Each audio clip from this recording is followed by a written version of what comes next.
Hello friends, नमस्कार। स्वागत है आपका गवर्नमेंट एग्जाम प्रिपरेशन चैनल में। देखिए, बिहार पुलिस में सब इंस्पेक्टर पद पे जो है भर्ती आ चुकी है।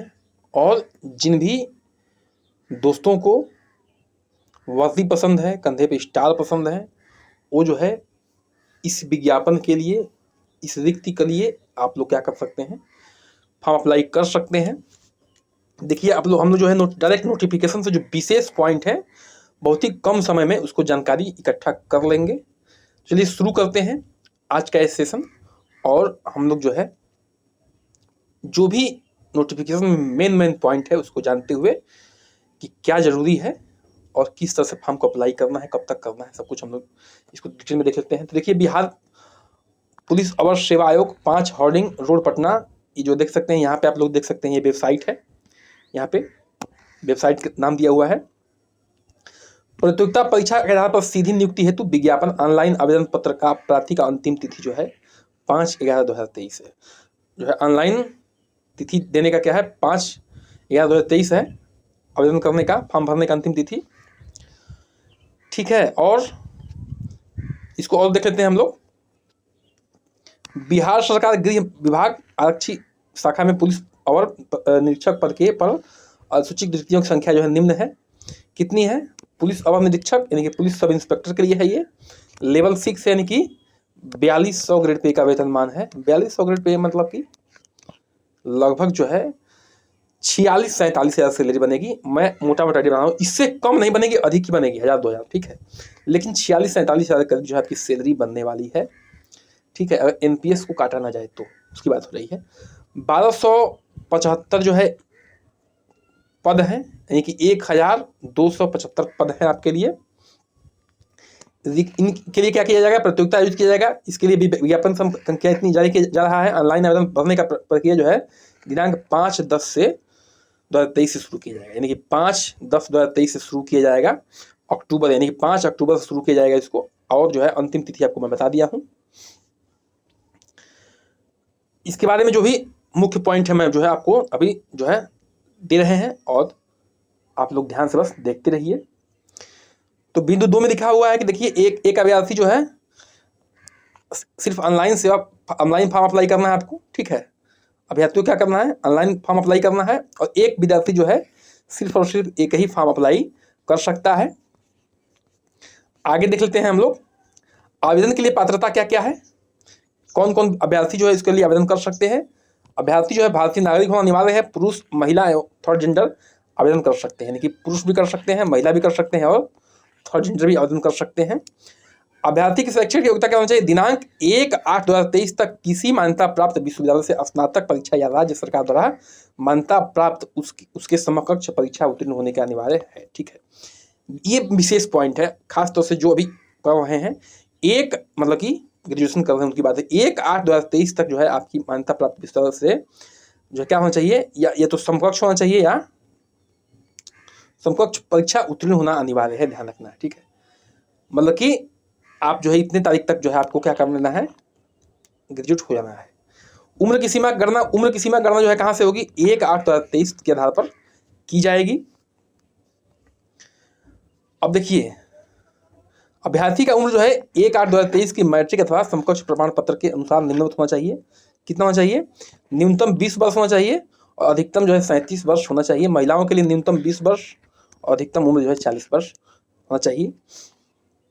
पिछड़े वर्ग के लिए ध्यान दीजिए, पिछड़े वर्ग के लिए 20 वर्ष और अधिकतम जो है 40 वर्ष होना चाहिए। अनुसूचित जाति और अनुसूचित जनजाति के लिए, पुरुषों, महिलाओं और थर्ड जेंडर के लिए क्या होना चाहिए, 20 वर्ष और अधिकतम जो है 42 वर्ष होना चाहिए। ठीक है, तो ये अपने अपने हिसाब से आप लोग कैलकुलेट कर लीजिएगा किस में आप किस श्रेणी में आप लोग आते हैं। ठीक है, और आगे देख लेते हैं, बिहार वैसे सरकारी सेवकों उच्चतर वेतनमान सेवा में जाने के लिए प्रतियोगिता परीक्षाओं में भाग लेने हेतु अधिकतम आयु सीमा जो है 5 वर्ष की छूट दी जाएगी, जिन्होंने नियमित सेवा में न्यूनतम 3 वर्षों की अवधि पूरी कर ली है। ठीक है, जो बिहार सरकार में सेवा दे चुके हैं उनको भी 5 वर्ष का सेवा मिलेगा, लेकिन उनका क्या है कि अगर 3 वर्ष की सेवा जो है उस विभाग में दे चुके हैं तब, ये दूसरे विभाग की बात हो रही है। असैनिक पदों पर नियुक्ति हेतु भूतपूर्व सैनिकों को अधिकतम आयु सीमा में जो है 3 वर्ष तथा प्रतिरक्षा सेवा में बिताई गई सेवा के लिए समतुल्य क्या तो लिए जगह की जाएगी बशर्ते उनकी वास्तविक उम्र कटाफ तिथि को 57 वर्ष से अधिक नहीं हो, यानी 57 वर्ष तक हो भी तो भी काम चल जाएगा इनका। तो ये सब था, ठीक है। अभ्यर्थी का शारीरिक मापदंड कितना होना चाहिए, ये बहुत जरूरी है, देख लेना है आपको। ऊंचाई, सीना, वजन के लिए अंक दे नहीं हुआ, परंतु विहित अर्हताओं पूरी नहीं करने वाले अभ्यर्थी को असफल घोषित कर दिया जाएगा। यानी कि इस पे आपको कोई अंक नहीं मिलेगा यदि आपकी हाइट बहुत ज़्यादा हो, सीना बहुत ज़्यादा फुला देते हो, या वजन बहुत ठीक ठाक हो, तो भी कोई आपको अंक नहीं मिलेंगे। लेकिन ये क्राइटेरिया आपको पूरा करना जरूरी है। सामान्य वर्ग के लिए एवं पिछड़ा वर्ग के लिए पुरुष की न्यूनतम लंबाई जो है 165 होना चाहिए, 165 सेंटीमीटर, ठीक है। अत्यंत पिछड़ा वर्ग के लिए कितना होना चाहिए, न्यूनतम 160 जो होना चाहिए, क्योंकि बिहार में अति पिछड़ा, अत्यंत पिछड़ा सब बचा गया है, तो ध्यान रखना है आपको। वो लोग बिहार के लोग जानते होंगे। अनुसूचित जाति एवं अनुसूचित जनजाति के लिए पुरुषों के लिए न्यूनतम जो है 160 सेंटीमीटर होना चाहिए। सभी वर्गों के महिलाओं के लिए न्यूनतम जो है ऊंचाई 155 सेंटीमीटर होना चाहिए। ये 155 सेंटीमीटर सभी वर्ग की महिलाओं के लिए है। सीना की बात हो रही है, यहाँ पर सीना फुलाने की बात हो रही है। बिना फुलाए जो है 81 सेंटीमीटर होना चाहिए, और फुलाकर जो है 86 सेंटीमीटर होना चाहिए, यानी कि 5 सेंटीमीटर जो है आपको फुलाना है, ठीक है। 5 सेंटीमीटर आपको सीना फुलाना है यहाँ पे। अच्छा, अनुसूचित जाति के पुरुषों के लिए बिना फुलाए जो है 79 सेंटीमीटर होना चाहिए, फुलाकर जो है 84 सेंटीमीटर होना चाहिए। देखिए आप लोग अपना कैटेगरी देखते रहिएगा, ठीक है। महिलाओं के लिए सीना की मापी नहीं होगी, ठीक है। महिलाओं के लिए कोई सीना की मापी नहीं होगी। वजन सभी वर्गों के महिलाओं के उम्मीदवारों के लिए न्यूनतम वजन जो है 48 किलोग्राम होना चाहिए। कम से कम जो है सभी वर्ग की जो जितनी भी महिलाएं हैं उनका न्यूनतम वजन जो है 48 किलोमीटर होना चाहिए। किन्नर, कोथी, हिजड़ा, ट्रांसजेंडर, थर्ड जेंडर के अभ्यर्थियों के लिए शारीरिक मानदंड, शारीरिक दक्षता परीक्षा का मानदंड पिछड़े वर्ग के महिला अभ्यर्थियों के समान होंगे, यानी कि जो पिछड़े वर्ग के महिला हैं अभ्यर्थी उनके समान जो भी उनका मानदंड होगा वो होगा। अच्छा, नियुक्ति की प्रक्रिया क्या है इसमें, ये देख लेते हैं, ठीक है। नियुक्ति की प्रक्रिया देखना जरूरी है। देखिए, लिखित परीक्षा में वही अभ्यर्थी बैठेंगे जिनका आवेदन जो है सही होगा, ठीक है। जिनका आवेदन सही होगा वही बैठेंगे, वही अभ्यर्थी बैठेंगे।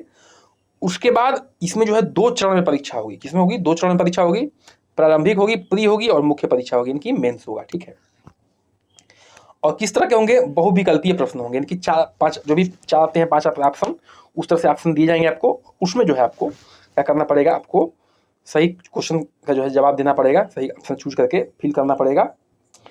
और देखिए, जो प्री एग्जाम होगा वो जो है 200 मार्क्स का होगा। कितने मार्क्स का होगा, 200 अंकों का होगा। 100 जो है सवाल होंगे उसमें, और 2 घंटे का पेपर होगा, ठीक है। 30% से जो कम पाएगा उसको फेल घोषित कर दिया जाएगा, असफल घोषित कर दिया जाएगा। अच्छा, फिर जो है उसमें ये भी देखा जाएगा कि मान लीजिए कि कितनी सीट थी, 1275 सीट था, तो 1275 सीट का 20 गुना लोगों को लिए जो है क्या किया जाएगा, मेंस के लिए बुलाया जाएगा। तो एक 0 बढ़ा लीजिए, 2 5 10, 2 7 14 15, 2 4 5, और 2 कम 2, ठीक है। लगभग 25,000 साढ़े 25,000 लोगों के जो है क्या किया जाएगा, मेंस के लिए बुलाया जाएगा, मेंस पेपर के लिए, ठीक है। ये ध्यान रखना है आपको, लगभग 25,500 लोगों को मेंस के लिए बुलाया जाएगा। द्वितीय चरण में क्या होगा, प्रारंभिक परीक्षा में असफल अभ्यर्थियों को मुख्य परीक्षा में सम्मिलित होने का अवसर प्रदान होगा। मुख्य परीक्षा में 2 पत्र होंगे, ठीक है। मुख्य परीक्षा में कितने पत्र होंगे, 2 पत्र होंगे। उसको हम लोग ध्यान से यहाँ पे देख लेते हैं। जिसमें पहला जो पेपर होगा, ठीक है, जो पहला पेपर होगा क्या होगा, वो हिंदी का होगा। किसका होगा, सामान्य हिंदी का होगा। 100 प्रश्न पूछे जाएंगे, 30% अंक प्राप्त करना अनिवार्य होगा। लेकिन ध्यान रखना, इसका अंक जो है ये भी 200 अंक का है, यानी 30%, यानी कि 60 नंबर लाना है 200 में, ये ध्यान रखना है, 60 अंक, ठीक है, 200 में। लेकिन ध्यान रखना, ये जो है आपकी जो फाइनल कट ऑफ बनेगी उसमें जोड़ा नहीं जाएगा, ध्यान रखना, इसमें नहीं जोड़ा जाएगा। जोड़ा कौन जाएगा, जो सेकंड पेपर होगा उसका जोड़ा जाएगा, ठीक है। सेकंड पेपर कितने का होगा, ये भी 200 अंक का होगा। 100 क्वेश्चन की संख्या 100 होगी। परीक्षा का अवधि 2 घंटे का होगा। इसमें क्या क्या पूछा जाएगा, सामान्य अध्ययन, सामान्य विज्ञान, नागरिक शास्त्र, भारतीय इतिहास, भारतीय भूगोल, गणित एवं मानसिक योग्यता जांच के संबंधी सारे प्रश्न होंगे, ध्यान रखना है। तो ये विशेष ध्यान रखना है एग्जाम्स के पैटर्न का, ठीक है। प्री होगा, मेंस होगा। मेंस में 2 एग्जाम होंगे, एक हिंदी का होगा।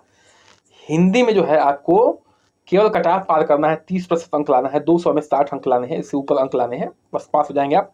लेकिन जो दूसरा पेपर होगा जिसमें सामान्य अध्ययन, सामान्य विज्ञान, नागरिक शास्त्र, भारतीय इतिहास, भारतीय भूगोल, भारतीय जो भी आएगा, मानसिक योग्यता आएगा, ये सब आएंगे, ठीक है। अच्छा, 2 चरणों में परीक्षा में प्रत्येक गलत उत्तर पे जो है 0.2 अंक काटा जाएगा, ठीक है, 0.2 0.20 काटा जाएगा, ठीक है। उत्तर पुस्तिका 2 प्रतियों में होगी, जिसमें 1 प्रति आयोग के पास सुरक्षित रखी जाएगी। मुख्य लिखित परीक्षा के आधार पर रिक्तियां 6 गुणा अभ्यर्थी का चयन कोटिवार मैदानानुसार शारीरिक दक्षता के लिए किया जाएगा। यानी कि अब जो है 1275 का आप लोग 6 से गुणा कर लीजिए। इतने लोगों को जो है किसके लिए बुलाया जाएगा? इतने लोगों को बुलाया जाएगा किसमें? आपके फिजिकल एक्ट इसके लिए, जो हम लोग अभी पढ़े हैं ना कि हाइट, लंबाई, चौड़ाई, फिर दौड़ के लिए, ठीक है, जो भी है। तो इसमें कितने लोग बुलाया जाएगा? लगभग 6 25 30, 6 7 42, 3 45, 14 के 12 4 16 और 6 कम 6 7। इतने लोगों को जो है बुलाया जाएगा आपके किसके लिए? बोलिए, जो शारीरिक दक्षता परीक्षा है उसके लिए, ठीक है। 6 गुना लोगों को। तृतीय चरण में क्या होगा? शारीरिक दक्षता होगा, ठीक है। शारीरिक दक्षता परीक्षा होगी सभी कोच के पुरुषों के लिए। 1 मील यानी कि 1.6 किलोमीटर की दौड़ है, उसमें 6 मिनट 30 सेकंड यानी कि 6.5 मिनट में जो है 1.6 किलोमीटर दौड़ना है आपको, 1600 मीटर दौड़ना है, ठीक है। महिलाओं के लिए क्या है? 1 किलोमीटर दौड़ना है कितने समय में? 6 मिनट में। 6 मिनट में जो है 1 किलोमीटर दौड़ना है महिलाओं के लिए। ऊंची कूद भी होगी सभी कोच के पुरुषों के लिए। न्यूनतम 4 फीट जो है आपको ऊंची कूद करना है। 4 फीट से कम कूदने वाले पुरुष अभ्यर्थियों को असफल घोषित किया जाएगा। 3 फीट से कम कूदने वाली महिलाओं को भी असफल घोषित किया जाएगा, तो ये ध्यान रखना है आपको। लंबी कूद भी होगी इसमें, ठीक है। न्यूनतम जो है 12 फीट कूदना है सभी पुरुषों को, और सभी महिला कोटि में जो है न्यूनतम 9 फीट कूदना है, ठीक है। 9 फीट से कम कूदने वाले को असफल घोषित किया जाएगा महिलाओं में। गोला फेंक भी है सभी कोट के पुरुषों को। 16 पाउंड का गोला फेंकना है, 16 पाउंड, ठीक है। 16 पाउंड का गोला न्यूनतम है। अच्छा, इसमें देखना है 16 फीट से कम फेंकने वाले पुरुष को असफल घोषित कर दिया जाएगा। यानी कि 16 फीट पाउंड का गोला है, 16 फीट से कम भी नहीं फेंकना है, भी ध्यान रखना है। महिलाओं के लिए 12 पाउंड है और 10 फीट फेंकना है इनको, ठीक है।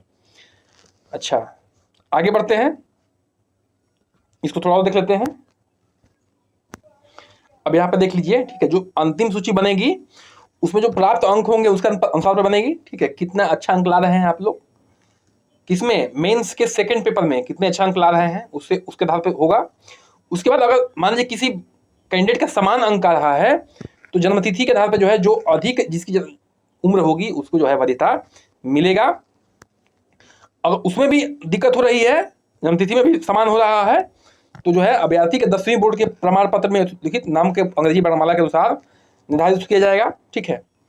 अच्छा, मुख्य परीक्षा के आधार पर तैयार की जाने वाली अंतिम मेधा सूची हेतु अनुसूचित जाति, अनुसूचित जनजाति, महिला वर्ग के अभ्यर्थियों का न्यूनतम अर्हता 32%, अत्यंत पिछड़ा वर्ग अभ्यर्थी के लिए 34%, पिछड़ा वर्ग के लिए अभ्यर्थी के लिए न्यूनतम अर्हता 36.5%, सामान्य वर्ग के लिए अभ्यर्थी के लिए न्यूनतम अर्हता 40% होगा। तो ये जो है ये तो आरक्षण का मामला हो गया, ठीक है। तो इतना आप लोग देख लिए हैं, बाकी हम लोग आगे देख लेते हैं क्या मेन पॉइंट है आपके लिए। जो भी अभ्यर्थी सिलेक्ट हो जाएंगे उनकी जो है चिकित्सकीय जांच भी कराई जाएगी। क्या कराई जाएगी? चिकित्सीय जांच भी होगी और चरित्र का सत्यापन भी होगा, चरित्र सत्यापन भी होगा। जो भी इसमें अयोग्य पाए जाएंगे उनको भी क्या किया जाएगा? असफल घोषित कर दिया जाएगा। जो योग्य होंगे वो भी उन्हीं को आगे बढ़ाया जाएगा। ऑनलाइन प्रक्रिया देख लेते हैं कब से शुरू होगी। उपरोक्त पद चयन हेतु ऑनलाइन आवेदन भरने के लिए अपनाई गई है। दिनांक 5/10/2023 से ऑनलाइन आवेदन प्रक्रिया को क्या की जाएगी? प्रारंभ की जाएगी। आप जो है इस वेबसाइट पे क्या कर सकते हैं? विजिट कर सकते हैं। सभी विद्यार्थी को मूल्य ऑनलाइन आवेदन कराए देना होगा, ठीक है। तो आगे हम लोग इसके बारे में बात कर लेते हैं। यहाँ पे देख लीजिए, जो अत्यंत पिछड़ा वर्ग है, आर्थिक रूप से कमजोर वर्ग है, अनुरक्षित वर्ग है, पुरुष आर्थिक वर्ग है, राज्य के बिहार के आर्थिक चाहे जो भी वर्ग है, ठीक है। ऑनलाइन बिहार आवेदन के लिए 700 रुपया जो उनके लिए लगेगा, ठीक है।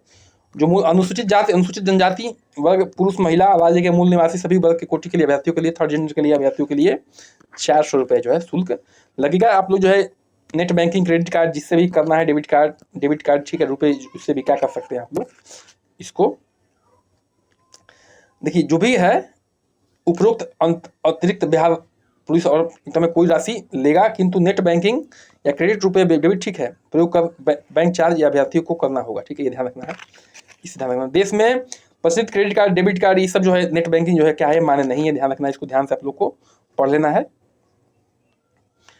ऑनलाइन के लिए आवश्यक निर्देश क्या क्या है?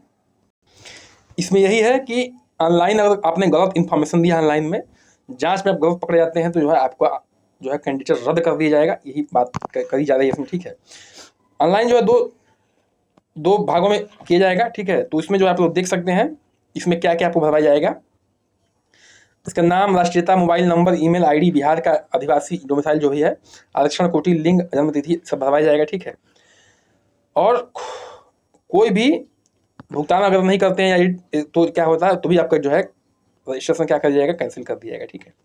तो ये सब थी जानकारियाँ, विशेष जानकारियाँ हम लोग आप को हम लोग जो देख चुके हैं यहाँ पे। ऑनलाइन की जो अंतिम तिथि है वो आप लोग यहाँ देख सकते हैं, वो 5/11/2023 को है। आप लोग जो हम लोग शुरू में इसको देख चुके थे। ये जो है, जो भी यहाँ पे दिया हुआ है, कैसे कैसे जो है रद्द हो सकता है, मतलब कि आवेदन के उम्मीदवार किसी भी समय निम्नलिखित आधार पर बिना कारण बताए रद्द किया जा सकता है। अगर इन चीज़ों को आप नहीं सही से भरे हैं, जैसे आवेदन पत्र प्रथम भाग पंजीकरण भर जाना है, परंतु द्वितीय भाग को भर सबमिट न करना है, तो भी रद्द हो सकता है। अगर द्वितीय भाग को नहीं भरते हैं तो आवेदन द्वारा फोटो हस्ताक्षर अपलोड न किया जाना, किसी अन्य व्यक्ति का फोटो हस्ताक्षर अपलोड कर दी तो भी रद्द किया जा सकता है। आवेदन मूल्य मतलब कि ऑनलाइन भुगतान न किया जाना, ठीक है, मतलब कि आप जो है शुल्क नहीं भरते हैं तो भी आपका रद्द हो सकता है। गलत सूचना देते हैं तो भी रद्द हो सकता है। गलत आरक्षण कोटि भरते हैं तो भी रद्द हो सकता है आपकी। जिस आरक्षण के लायक नहीं है और दूसरा आरक्षण भरते हैं तो भी आप जो है आपका रद्द हो सकता है। दी गई सूचना में दस्तावेज में सत्यापन गलत, अगर सत्यापन करने पे जो है सूचना गलत पाई गई तो भी आपका रद्द हो सकता है। जन्म तिथि गलत है तो भी रद्द हो सकता है। जेंडर गलत है तो भी रद्द हो सकता है। ये सब क्या है, रद्द करने के जो भी हैं प्रमाण दिए गए हैं, इतना आप लोगों को पता है, इतना कुछ पढ़ने की जरूरत नहीं है। जो मुख्य जो है जानकारी थी आपको क्या कर दिया गया, बता दिया गया है। तो कृपया कर से आपसे निवेदन है कि चैनल को क्या करिए, सब्सक्राइब करिए, ठीक है, लाइक करिए, शेयर करिए, कमेंट करिए, बन रही है हमारे साथ। नमस्कार, जय हिंद।